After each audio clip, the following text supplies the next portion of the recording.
क्या आप हो सर्दी खांसी से परेशान और आपको चाहिए पल भर में आराम? तो दोस्तों, सॉन्स किचन लाया है आपके लिए दादी के नुस्खे नंबर 101।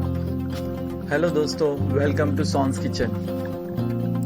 आज हम सीखेंगे बस 3 इंग्रेडिएंट का यूज करके कफ एंड खांसी का इलाज कैसे करें। वीडियो अच्छा लगा तो चैनल को सब्सक्राइब करना ना भूलें। चलिए शुरुआत करते हैं। काढ़ा बनाने के लिए हम 3 चीजों का इस्तेमाल करेंगे: गुड़, लवंग और तुलसी के पत्ते। दोस्तों, मैं इस काढ़े में यूज होने वाले इंग्रेडिएंट के कुछ फायदे आपके साथ शेयर करना चाहता हूँ। तुलसी एक इम्यूनिटी बूस्टर का काम करता है जो बीमारी से लड़ने में मदद करता है। सर्दी एंड कफ से लड़ने में भी मदद करता है।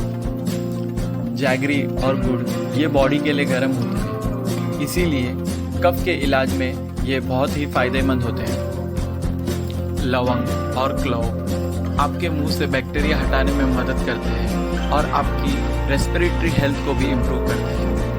पहले आपको तुलसी के 7 से 8 पत्ते लेने हैं और उनको हल्के से पीसना है। इस काढ़े की सबसे अच्छी बात यह है कि ये कड़वा नहीं, मीठा होता है और इसे 2 साल के बच्चों से लेकर सभी एडल्ट ले सकते हैं।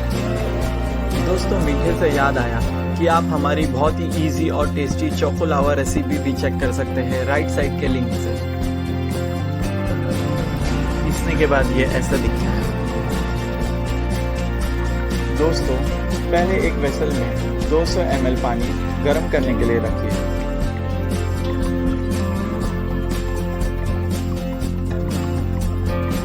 फिर उसमें 45 ग्राम गुड़ या 2 टेबलस्पून गुड़ ऐड करें।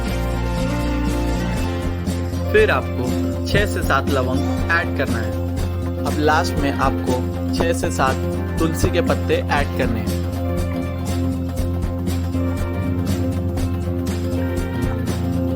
आपको इसे अच्छे से स्टर करना है एक स्पून की मदद से।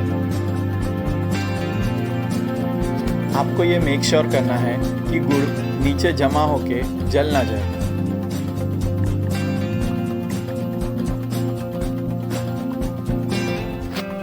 दोस्तों, आपको इसे 5 से 7 मिनट तक उबालना है, जब तक ये उबल के आधा ना हो जाए।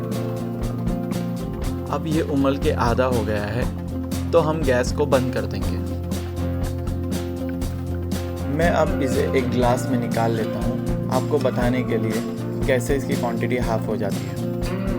दोस्तों, आप चाहे तो इस काढ़े में अदरक भी ऐड कर सकते हैं।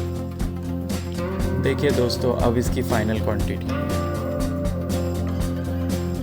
आप इसे कप में सर्व कर सकते हैं और ऊपर से थोड़े से तुलसी के पत्ते ऐड कर सकते हैं। वीडियो अच्छा लगे तो चैनल को सब्सक्राइब करना ना भूलना। तो दोस्तों, मिलते हैं अगली बार एक अनोखे रेसिपी के साथ। Tata, bye bye.